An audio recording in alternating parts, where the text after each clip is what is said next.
میں پولیس میں رپورٹ مت کرواؤں، میری بچی کی عزت کا معاملہ ہے، میری بچی کی نیک نامی کا معاملہ ہے، لوگ اس کو بدنام کر دیں گے اور بات کہاں سے کہاں چلی جائے گی۔ ہمیں ابھی انتظار کرنا چاہیے، ان کی کوئی نہ کوئی کال آ جائے گی۔ امی کے اس طرح کہنے پر ابو غصہ ہونے لگے کہ یہ تم کون سے زمانے کی باتیں لے کر بیٹھ گئی ہو، میری بچی لاپتہ ہے، اب میں بجائے اس کو ڈھونڈنے کے ہاتھ پر ہاتھ دھر کر بیٹھا رہوں، اور ایسا کب تک رہے گا؟ اگر ان کی طرف سے کال نہ آئی تو ہم کیا کریں گے؟ کب تک ہاتھ پر ہاتھ رکھ کر بیٹھے رہیں گے؟ ابو نے غصے سے کہا تھا۔ امی خاموش ہو گئیں، لیکن ابو کو منع کرتی رہی کہ نہیں، ہم نے پولیس میں رپورٹ نہیں کروانی، میری بچی بدنام ہو جائے گی۔ امی کی حالت دیکھتے ہوئے ابو کچھ دیر کے لیے بیٹھ گئے اور سوچنے لگے۔ پھر کچھ سوچ کر ابو نے اپنے ایک دوست کو کال کی اور سارا معاملہ ان کے گوش گزار کیا۔ دوست نے بھی یہ مشورہ دیا کہ کچھ دیر انتظار کر لو، شاید ان کی طرف سے کوئی کال موصول ہو، ورنہ پھر پولیس سے رابطہ کرنا۔ ابو نے بھی اپنے دوست کی بات پر رد عمل ظاہر کیا اور انتظار میں بیٹھ گئے، لیکن ساری رات گزر گئی، لمحہ لمحہ ابو امی اور مجھ پر بھاری گزر رہا تھا۔ سعدیہ کی کچھ خیر خبر نہیں تھی، پوری رات کا خوف ہمارے دل و دماغ پر طاری ہو چکا تھا۔ ہم دل میں یہی دعا کر رہے تھے کہ آج اس رات کی صبح نہ ہو، لیکن دن بدلنے سے کون روک سکتا تھا۔ صبح ہو گئی تو ہم سب ایک دوسرے سے نظریں چرائے اپنے اپنے کاموں میں لگ گئے۔ اب ابو نے واضح طور پر کہہ دیا تھا کہ میں سعدیہ کی گمشدگی کی رپورٹ لکھوانے جا رہا ہوں، اور اب میں کسی کی نہیں سنوں گا۔ پہلے ہی میں نے بہت وقت ضائع کر دیا ہے، نہ جانے میری بچی کس حال میں ہوگی، زندہ بھی ہوگی یا… اتنا ہی کہنا تھا کہ ابو خود رو پڑے۔ وہ خود پر کل سے جبر کیے ہوئے تھے، لیکن اب ضبط کھو بیٹھے۔ ابھی ہم سب ان سب کے بارے میں سوچ ہی رہے تھے کہ اچانک دروازے پر زوردار دستک ہوئی۔ میں نے چونک کر دروازے کی طرف دیکھا۔ یہ تو کسی کے آنے کا وقت نہیں تھا، کیونکہ عموماً ہمارے گھر میں اگر کوئی رشتہ دار وغیرہ آتا تو اطلاع دے کر ہی آتا تھا، اور محلے کے ساتھ امی کا اتنا تھا کہ خوشی غمی میں شرکت کر لیتے تھے، لیکن اس وقت کسی کا آنا حیرت سے خالی نہیں تھا۔ ابو نے مجھے بیٹھنے کا اشارہ کیا اور خود وہ باہر کے دروازے کی طرف چل دیے۔ کچھ ہی دیر میں ابو کی زوردار آواز آئی، خوشی سے بھرپور لہجے میں۔ میں ایک دم چونک اٹھی اور سوچنے لگی کہ ایسی کون ہے جس کے ساتھ ابو اس طرح ہنس کر بات کر رہے ہیں، جبکہ ابو اس وقت شدید پریشان تھے اور سعدیہ کی گمشدگی کو لے کر معاملہ بہت زیادہ سنگین ہو چکا تھا۔ لیکن جب میں نے سامنے دیکھا اور ابو کے ساتھ میں نے سعدیہ کو دیکھا تو میں ایک دم حیرت سے اپنی جگہ سے اٹھ کھڑی ہوئی۔ ارے سعدیہ، تم واپس آ گئیں، تمہیں انہوں نے چھوڑ دیا؟ میں حیرانی اور خوشی سے ملے جلے جذبات سے کہتی ہوئی سعدیہ کے گلے لگ گئی۔ سعدیہ کی آنکھوں سے بھی آنسو بہہ نکلے اور میں بھی رونے لگی۔ امی بھی ایک دم آ کر سعدیہ سے لپٹ گئیں اور روتے روتے کہنے لگی، میری بچی واپس آ گئی ہے۔ شکر ہے اللہ پاک کا جس نے میری بچی کو صحیح سلامت گھر واپس بھیج دیا۔ امی سعدیہ کے دونوں ہاتھ پکڑ کر اس کو پاس لے کر بیٹھ گئی۔ وہ بار بار کبھی سعدیہ کا منہ چومتی اور کبھی ماتھا چومتی، اور کبھی ہاتھوں کو اپنے ماتھے سے لگا کر پیار کرتی۔ سعدیہ کی آنکھیں بھی نم تھیں، وہ بھی ماں کی یہ حالت دیکھ کر پریشان تھے، لیکن ابو اب بالکل خاموش تھے اور کسی سوچ میں ڈوبے ہوئے تھے۔ کچھ دیر بعد ابو نے سعدیہ سے پوچھا کہ سعدیہ، آخر انہوں نے تمہیں کیسے چھوڑ دیا، جبکہ نہ تو مجھے تاوان کے لیے کوئی کال آئی اور نہ ہی کسی نے رابطہ کیا؟ پھر تمہیں کیسے چھوڑ دیا انہوں نے؟ آخر تمہیں اغوا کرنے کا کیا مقصد تھا؟ ابو نے سعدیہ سے پریشانی سے پوچھا، لیکن سعدیہ کے بولنے سے پہلے ہی امی کہنے لگی، آپ بھی کیا باتیں لے کر بیٹھ گئے ہیں؟ خوشی کی بات یہ ہے کہ بچی صحیح سلامت گھر واپس آ گئی ہے۔ اب کیوں چھوڑ دیا ہے، کیسے چھوڑ دیا، ہمیں ان معاملات میں نہیں پڑنا چاہیے۔ جانے وہ کون لوگ تھے، کیا چاہتے تھے، اب آپ اس معاملے کو چھوڑ دیں۔ امی نے ابو کو دو ٹوک منع کر دیا، لیکن سعدیہ کہنے لگیں کہ امی ابو کی تشویش بچا ہے۔ مجھے خود معلوم نہیں کہ وہ کون لوگ تھے، لیکن یہ بھی سچ ہے کہ انہوں نے مجھے نہیں چھوڑا، بلکہ میری کسی اور نے مدد کی ہے۔ آپ کو ایسے سمجھ نہیں آئے گی، میں آپ کو سچ بتاتی ہوں کہ کیا معاملہ ہوا اور کیسے ہوا، پھر ہی آپ کو پتہ چلے گا۔ سعدیہ کے اس طرح کہنے پر امی خاموش ہو گئی، اور پھر سعدیہ نے جو ہمیں بتایا، ہمیں تو بالکل بھی اس پر یقین نہیں آیا۔ ہم حیران اور پریشان ہو کر رہ گئے کہ ایسا بھی ہو سکتا ہے۔ سعدیہ کی کہانی میں آپ کو اسی کی زبانی سناتی ہوں، تاکہ آپ کو صحیح طرح سے حالات اور واقعات کا پتہ چل سکے۔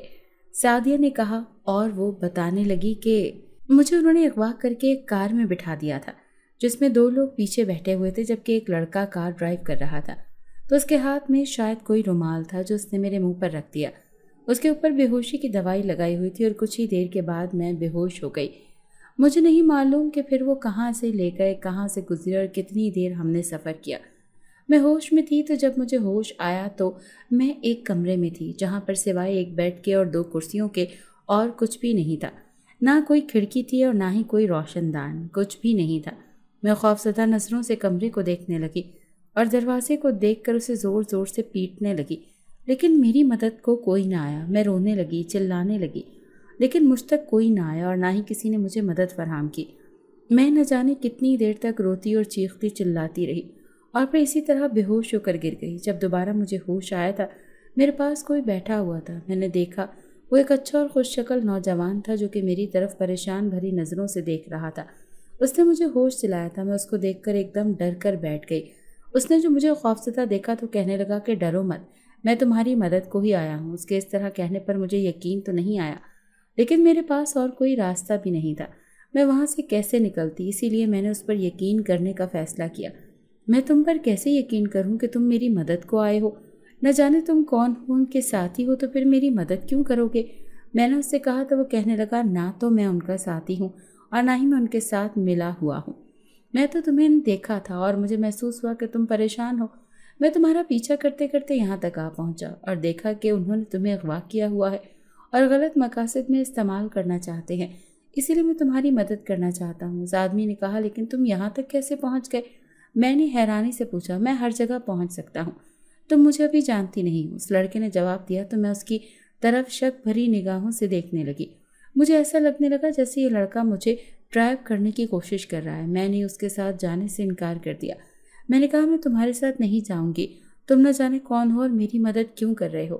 میں نے شک بھرے انداز میں کہا۔ پھر اس نے جو مجھے بتایا وہ میرے لیے کافی حیران کن تھا۔ اس نے کہا کہ وہ ایک درخت پر رہتا ہے اور وہ ایک جن ذات ہے۔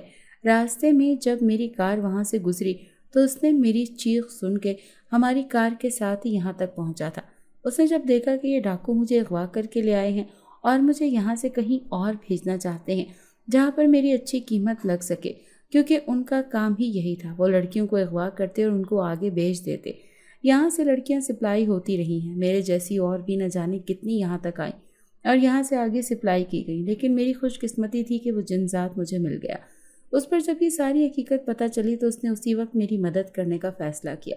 اس نے جب مجھے یہ سب بتایا تو مجھے اس کی بات پر یقین نہیں آیا۔ میں نے اسے کہا ٹھیک ہے تو تم مجھے یہاں سے نکال دو گے، میرے گھر پہنچا دو، میں اپنے گھر واپس جانا چاہتی ہوں، میرے ماں باپ پریشان ہوں گے۔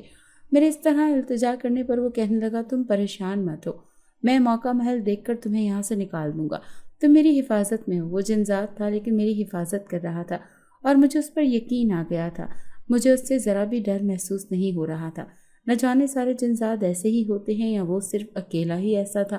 مجھے اس طرح انتظار میں ساری رات گزر گئی، وقت کا مجھے اندازہ نہیں تھا، لیکن مجھے ایسا لگ رہا تھا جیسے صدیاں بیت گئی ہوں اور میں اس قید میں پڑی ہوئی ہوں۔ اور پھر صبح جیسے ہی اس کو موقع ملا تو مجھے وہاں سے نکال کر یہاں تک چھوڑ گیا اور اب میں آپ کے سامنے ہوں۔ سعدیہ کی ساری بات سن کر میں، امی اور ابو حقیقتاً ہکا بکا رہ گئے۔ کیا ایسا بھی ہو سکتا ہے؟ نہ ایسا ہم نے کبھی سنا نہ دیکھا، لیکن سعدیہ کی بات پر یقین کرنے کے علاوہ تو اور کوئی چارہ بھی نہیں تھا۔ ہم اسی میں خوش تھے کہ سعدیہ صحیح سلامت گھر واپس آ چکی تھی اور نہ تو اس کی عزت کو کوئی نقصان پہنچا تھا، نہ ہی اس کی جان کا کوئی نقصان ہوا تھا۔ سعدیہ کی بات سن کر امی نے کہا کہ اللہ کا لاکھ لاکھ شکر ہے کہ اس نے تمہارے لیے مدد بھیج دی ہے اور تم صحیح سلامت واپس ہم تک پہنچ گئی ہو۔ میں آج ہی تمہارا صدقہ دیتی ہوں اور اب یہ بات گھر سے باہر کسی سے بھی نہ کی جائے، اس میں سراسر تمہاری ہی بدنامی ہوگی۔ کوئی بھی اس بات پر یقین نہیں کرے گا کہ تم نے رات گھر سے باہر گزاری ہے اور تم صحیح سلامت واپس آ گئی ہو۔ سب تم پر ہی داغ لگانے کی کوشش کریں گے۔ امی نے کہا تو ہم سب سوچ میں پڑ گئے۔ واقعی اگر یہ بات باہر نکلی تو سعدیہ کی ہی بدنامی ہوگی، اس کی شادی میں رکاوٹ بھی آ سکتی ہے، اسی لیے ہم نے اس بات کو بھلانے کی کوشش کی۔ ابو ہمیں کچھ دنوں کے لیے باہر گھمانے بھی لے کر گئے۔ ہم لوگ کافی دن مختلف علاقوں میں گھومتے پھرتے رہے اور بہت زیادہ مزے کیے۔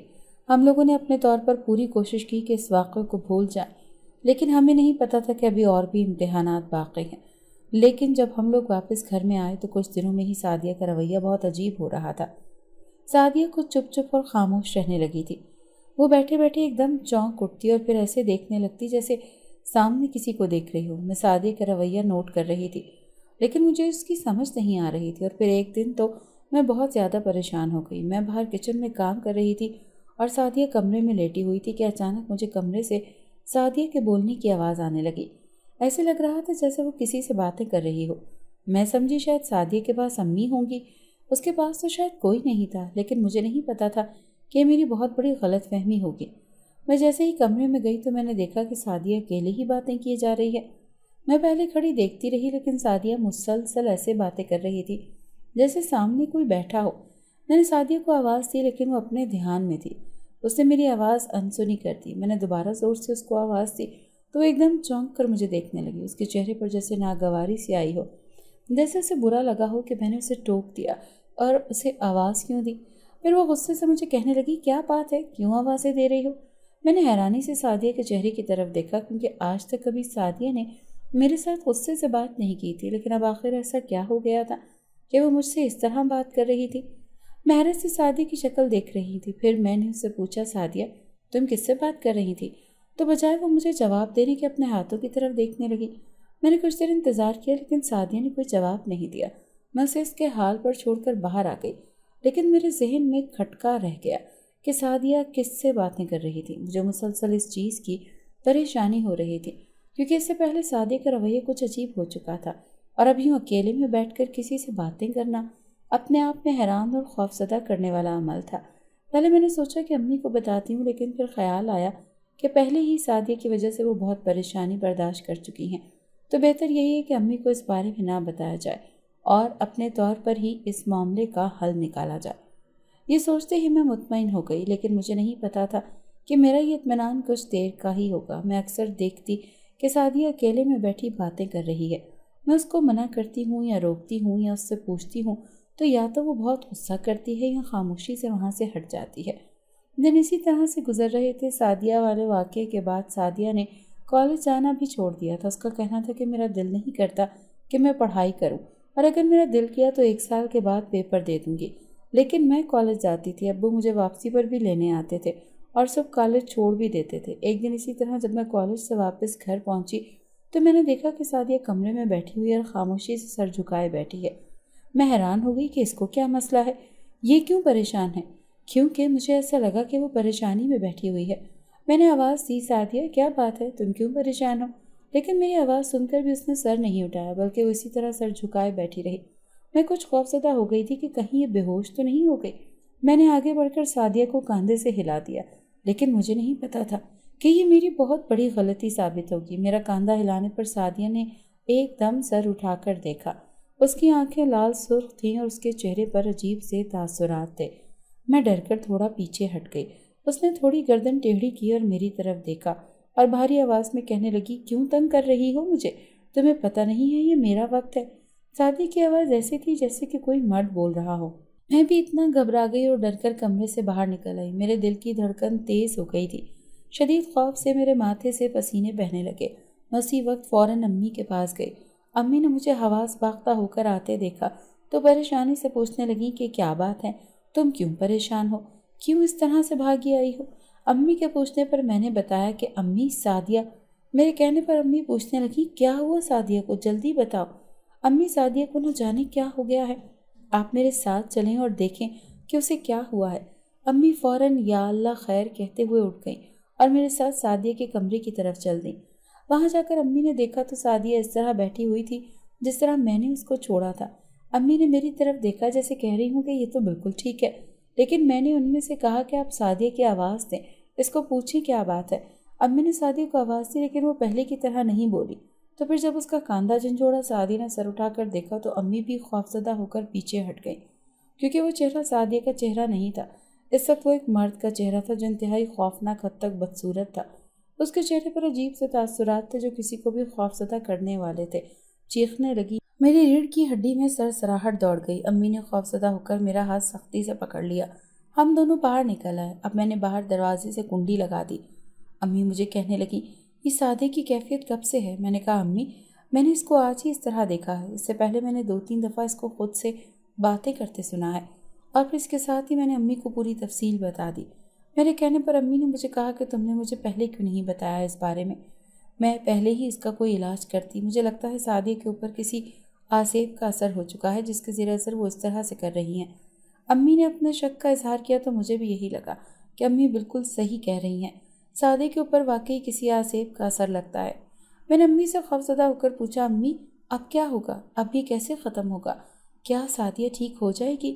میری اس طرح کہنے پر امی کہنے لگی، ہاں انشاءاللہ سعدیہ ٹھیک ہو جائے گی۔ میں آج ہی کسی عامل کا پتہ کرتی ہوں تو تمہارے ابو کے ساتھ جا کر ان کے ساتھ سعدیہ کی بات کرتی ہوں۔ امی نے کہا تو میں نے بھی سر ہاں میں ہلا دیا۔ اب سعدیہ کی طرف ایک نیا معاملہ شروع ہو چکا تھا، ایک نئی پریشانی، نیا خوف ہمارے دلوں میں بیٹھ چکا تھا۔ امی نے ابو کے ساتھ بات کی اور ابو کے سامنے اپنے شک کا اظہار کیا، لیکن امی کی بات سن کر ابو کہنے لگے کہ یہ تم کس دور کی باتیں لے کر بیٹھ گئی ہو؟ کیا آج کل ایسا ممکن ہے؟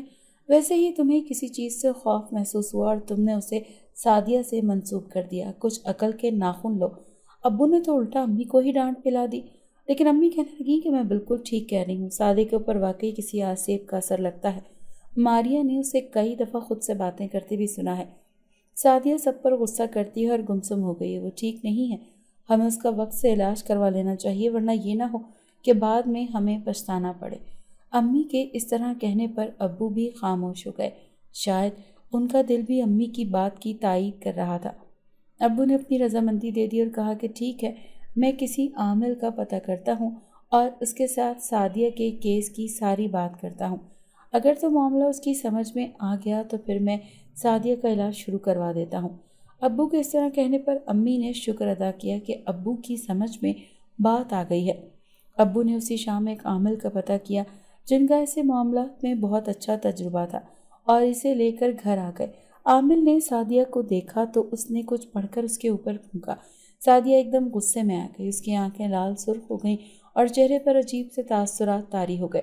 سعدیہ کے چہرے پر ایسے لگ رہا تھا جیسے کبھی سیاہ بادل چھائے ہوں اور کبھی روشنی نکل آئی ہو، اس طرح اس کے چہرے کی رنگت ہو رہی تھی۔ پھر سعدیہ کے اندر سے ایک دم بھاری سی آواز آئی، باز آ جاؤ، مجھے مت چھیڑو۔ سعدیہ کے اس طرح کہنے پر میں چیخ اٹھی۔ امی نے میرا ہاتھ پکڑ لیا اور مجھے کمرے سے باہر نکال دیا، لیکن مجھے بھی چین نہیں تھا، میں وہیں ایک طرف کھڑی ہو گئی۔ عامل بابا نے سعدیہ کی طرف دیکھ کر کہا کہ تم یہاں سے دفع ہو جاؤ، کیوں تم کر رہے ہو، کیا مقصد ہے تمہارا؟ لیکن عامل کی بات کا سعدیہ پر تو کوئی اثر ہی نہیں ہوا، وہ اسی طرح وہاں پر کھڑی رہی۔ پھر ایک دم سعدیہ بے ہوش ہو کر گر گئی۔ میں ایک دم تیزی سے سعدیہ کی طرف بڑھی، میں نے سعدیہ کا سر اپنی گود میں رکھ لیا اور امی سے کہا کہ جلدی سے پانی لے کر آئیں تاکہ سعدیہ کو ہوش آ سکے۔ امی پانی لینے کے لیے جانے لگیں تو عامل بابا کہنے لگے کہ پانی کی کوئی ضرورت نہیں، یہ کچھ دیر بعد خود ہی ہوش میں آ جائے گی، ابھی اس جن کو بھاگنے کا راستہ چاہیے تھا، اسی لیے اس نے سعدیہ کو بے ہوش کر دیا۔ اگر وہ تھوڑی دیر اور رہتا تو میں ضرور اس پر قابو پا لیتا اور سعدیہ کو اس سے نجات دلا دیتا، لیکن اب مجھے کوئی دوسرا راستہ دیکھنا ہوگا۔ عامل بابے کے اس طرح کہنے پر ہم لوگ پریشان ہو گئے کہ آخر اب کیسے یہ سب کچھ ہوگا، سایہ کیسے ٹھیک ہوگا، وہ جن تو بہت طاقتور ہے۔ امی عامل بابا سے پوچھنے لگیں کیا واقعی اس پر کسی آسیب کا اثر ہے؟ عامل بابا کہنے لگے ہاں واقعی سعدیہ کے اوپر ایک جنذات کا اثر ہے، ہاں واقعی سعدیہ کے اوپر ایک جنذات کا اثر ہے جو کہ بہت طاقتور ہے، ہمیں بہت احتیاط کے ساتھ سعدیہ کا علاج کرنا ہوگا ورنہ یہ نہ ہو کہ وہ ہمیں کوئی نقصان پہنچا دے۔ عامل بابا کے جنذات کہنے پر مجھے ایک دم سے یاد آیا کہ سعدیہ نے ایک دفعہ ایک جنذات کا ذکر کیا تھا، جب سعدیہ اغوا ہوئی تھی تو اس جنذات نے وہاں سے اسے نکلنے میں مدد کی تھی۔ مجھے یاد آ گیا، میں نے اسی وقت عامل بابا کو ساری بات بتائی۔ عامل بابا سوچ میں پڑ کر کہنے لگے میں حساب لگاتا ہوں اور پتہ کرتا ہوں کہ اس جنذات کا تعلق کہاں سے ہے اور یہ سعدیہ کے پیچھے کیوں ہے۔ عامل بابا نے سعدیہ کو بھی پڑھائی بتائی اور کہا کہ اسے پڑھتے رہنا ہے، پھر وہ وہاں سے چلے گئے۔ امی نے بھی پڑھائی شروع کر دی تھی اور اب امی کو انتظار تھا کہ عامل بابا کی طرف سے کب خبر آتی ہے اور کب وہ سعدیہ کا باقاعدہ علاج شروع کرتے ہیں۔ سعدیہ کے دورے کی کیفیت وہی رہی، وہ کبھی کبھی شدید غصے میں آ جاتی، کبھی اکیلے میں بیٹھ کے باتیں کرتی رہتی اور کبھی چیزیں اٹھا اٹھا کر پھینک دیتی۔ سعدیہ کا ابھی تک باقاعدہ علاج شروع نہیں ہوا تھا اور پھر ایک دن تو حد ہی ہو گئی تھی۔ سعدیہ نے دورے کی کیفیت میں امی اور مجھ پر حملہ کر دیا، اس نے ہمیں زور سے زمین پر مارا، ہمارے بال کھینچ لیے اور اپنے ناخن سے ہمارے چہرے چندی کر دیے۔ امی کے ماتھے سے خون بہنے لگا، میرے سر پر بڑا سا گھومڑ پڑ گیا۔ میں نے اور امی نے بہت مشکل سے گھر سے باہر نکل کر اپنی جان بچائی۔ میں اور امی گھر کے باہر سیڑھیوں پر بیٹھ گئے اور ابو کا انتظار کرنے لگے تاکہ ابو آئیں اور عامل بابا کو لے کر آئیں۔ ہمیں گھر جاتے ہوئے خوف محسوس ہو رہا تھا، اس لیے ہم گھر کے اندر نہیں گئے اور دروازے پر ہی بیٹھ گئے۔ امی کا خون میں نے صاف کر دیا تھا، چھوٹا سا زخم بن گیا تھا۔ ابو جب دفتر سے واپس آئے تو مجھے اور امی کو اس طرح باہر بیٹھا دیکھ کر پریشان ہو گئے اور جب ابو نے ہمارے زخم دیکھے اور ناخنوں سے چندی چہرے دیکھے تو پریشان ہو کر پوچھنے لگے کہ کیا ہوا ہے، تم لوگ یہاں پر اس طرح کیوں بیٹھی ہوئی ہو؟ میں نے ابو کو دیکھ کر ابو کو ساری بات بتا دی، جسے سن کر ابو بے حد پریشان ہو گئے اور کہنے لگے کہ تم لوگ یہیں پر رکو، میں عامر بابا کو ابھی لے کر آتا ہوں۔ ان کے جانے کے بعد میں دوبارہ وہیں سیڑھیوں پر بیٹھ گئی اور ان کا انتظار کرنے لگی۔ جیسے ہی وہ واپس آئے تو ابو نے مجھے اور امی کو وہیں پر رکنے کا اشارہ کیا اور خود وہ دونوں گھر کے اندر چل دیے۔ اندر عامر بابا نے کوئی پڑھائی کی اور سعدیہ کے کمرے تک اس کو محدود کر دیا۔ اب تو نہ وہ باہر آ سکتی تھی، نہ ہی کسی کی جان پر حملہ کر سکتی تھی۔ عامر بابا نے عمل کے ذریعے سعدیہ کی سرگرمیوں کو محدود کر دیا۔ میں اور امی گھر کے اندر آ گئے اور شکر ادا کیا کہ عامر بابا نے امی ابو سے کہا کہ مجھے ایک چلہ کاٹنا پڑے گا تاکہ اس جنزات کا اثر سعدیہ کے اوپر سے ختم ہو جائے۔ ابو نے کہا ٹھیک ہے، سعدیہ کی بہتری کے لیے آپ جو بھی کریں گے میں اس میں آپ کے ساتھ ہوں۔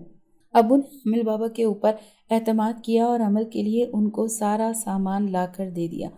عامر بابا نے ایک جوان لڑکی کی قبر کے کنارے چلہ کاٹنا شروع کیا۔ وہ روز مغرب کے بعد قبرستان چلے جاتے اور وہاں پر پڑھائی کرتے اور ساتھ ساتھ عمل کرتے رہتے۔ سعدیہ کی طبیعت ابھی بھی ویسی کی ویسی ہی تھی۔ وہ بیٹھے بیٹھے کھو جاتی، اچانک ڈرنے لگتی، خود سے باتیں کرنے لگتی، اور پھر ایک دن تو حد ہو گئی۔ عامر بابا قبرستان میں چلہ کاٹ رہے تھے کہ گھر پر سعدیہ کی طبیعت خراب ہو گئی۔ اس کے اوپر دورے کی کیفیت طاری ہو گئی اور اس نے سب چیزیں اٹھا کر پھینکنی شروع کر دی اور وہ ساتھ زور زور سے چلا رہی تھی، چیخ رہی تھی۔ اس کی بھاری آواز میرے کانوں کے اوپر بہت بری لگ رہی تھی۔ سعدیہ کے چہرے پر دھوپ چھاؤں والی کیفیت تھی، کبھی تو لگتا کہ سعدیہ کا چہرہ ہے اور کبھی لگتا کہ وہ کسی اور کا چہرہ ہے۔ سعدیہ اس طرح دورے کی کیفیت میں ہی قبرستان کی طرف چل پڑی۔ میں، ابو اور امی سعدیہ کے پیچھے پیچھے جا رہے تھے۔ سعدیہ سیدھی قبرستان میں جا کر عامر بابا کے پاس کھڑی ہو گئی۔ اس نے بابا کو غصے سے دیکھا اور کہنے لگی کیوں کر رہے ہو تم ایسا؟ کیوں تم میرے پیچھے پڑے ہو؟ سعدیہ نے بھاری آواز میں کہا۔ عامر بابا نے سعدیہ کو سامنے دیکھا تو ہنس دیا اور کہنے لگا کہ آؤ، میں تمہارا ہی انتظار کر رہا تھا۔ عامر بابا کے اس طرح کہنے پر سعدیہ اور غصہ کرنے لگی اور وہ بھاری آواز میں چلانے لگی۔ دونوں ہاتھ پھیلا کر وہ اوپر کی طرف دیکھ کر چیخنے لگی، لیکن عامر بابا کے اوپر اس کے چیخنے چلانے کا کوئی اثر نہیں ہوا۔ اس نے کچھ پڑھائی کی اور کچھ دم کر کے سعدیہ کی طرف پھینکا۔ جیسے ہی وہ چیز سعدیہ کے ساتھ ٹکرائی، سعدیہ چیخنے لگی جیسے ہی اسے بہت تکلیف ہوئی ہو۔ عامر بابا ساتھ ساتھ پڑھائی کرتے جا رہے تھے اور اس کے ساتھ ساتھ اس نے سعدیہ کے اوپر بھی نظر رکھی ہوئی تھی۔ سعدیہ جہاں کھڑی تھی وہیں پر چپ چاپ بیٹھ گئی، اس کے سارے بال اس کے چہرے کے اوپر چھا گئے۔ ایسی کیفیت میں اس کا چہرہ بہت ہی خوفناک منظر پیش کر رہا تھا۔ عامر بابا پڑھائی کرتا جا رہا تھا اور سعدیہ کے اوپر پھونکتا جا رہا تھا۔ پھر اچانک سے وہ سعدیہ کے کہنے لگا کہ تم یہاں پر کیوں ہو؟ کیوں تم نے سعدیہ کو تنگ کرنا شروع کیا ہوا ہے؟ عامر بابا کے اس طرح کہنے پر ایک بھاری اور بھیانک آواز سنائی دی جو کہنے لگا میں ایک جنزاد ہوں اور اس دنیا میں میں ایک درخت پر رہتا ہوں۔ پھر ایک دن سعدیہ اس درخت کے نیچے سے گزری، مجھے وہ بہت اچھی لگی۔ میں نے اسی وقت سعدیہ کے ساتھ رہنے کا فیصلہ کیا اور درخت سے اتر کر سعدیہ کے ساتھ ہی چلنے لگا۔ اب میں سعدیہ کے ساتھ روز چلتا، لیکن اس بات کی اس کو خبر نہیں تھی کہ میں اس کے ساتھ ساتھ چل رہا ہوں۔ اور پھر ایک دن جب سعدیہ کو کوئی اغوا کر کے لے گیا اور میں نے سعدیہ کی مدد کی تو مجھے سعدیہ اور بھی اچھی لگنے لگی۔ اسی لیے میں نے فیصلہ کیا کہ میں اب سعدیہ کے ساتھ ہی رہوں گا، اور بس وہ دن اور آج کا دن میں سعدیہ کے ساتھ ساتھ ہوں۔ میں اس کو چھوڑنا نہیں چاہتا، اسی لیے تم بھی یہ سب بند کرو اور گھر جاؤ، مجھے سعدیہ کے ساتھ سکون سے رہنے دو، جنزاد نے عامر بابا سے کہا۔ جنزاد کے اس طرح کہنے پر عامر بابا ہنسنے لگے اور کہنے لگے کہ تمہیں کیا لگتا ہے کہ میں تم سے ڈر جاؤں گا اور سعدیہ کو تمہارے سپرد کر دوں گا، خود گھر چلا جاؤں گا؟ تو یہ تمہاری غلط فہمی ہے، میں ایسا ہرگز نہیں کروں گا۔ عامر بابا کہنے کے ساتھ ساتھ ایک تعویذ اٹھا رہے تھے اور اس کے اوپر جنزاد لکھا اور وہ تعویذ آگ میں پھینک دیا۔ تعویذ کا آگ میں جانا تھا اور جنزاد تکلیف سے تڑپنے لگا، چیخنے لگا، چلانے لگا، لیکن عامر بابا نے اس کے اوپر ترس نہیں کھایا بلکہ پھر کچھ پڑھ کر اس پر پھونکا، جس سے جنزاد اور چیخنے لگا اور وہ چیخ چیخ کر نڈھال ہو گیا۔ عامر بابا نے اس کو کہا کہ میں نے تو تم سے کہا تھا کہ تم چلے جاؤ، لیکن تم نے پہلے میری بات نہیں مانی، اب تم اس کا نتیجہ خود دیکھ سکتے ہو۔ عامر بابا نے کہا تو جنزاد التجا کرتے ہوئے کہنے لگا ٹھیک ہے، تم مجھے چھوڑ دو، میں یہاں سے چلا جاؤں گا اور دوبارہ اس درخت پر جا کر آباد ہو جاؤں گا، پھر کبھی سعدیہ کو تنگ نہیں کروں گا۔ جنزاد کے اس طرح کہنے پر عامر بابا کہنے لگے کہ اب ایسا ممکن نہیں ہے،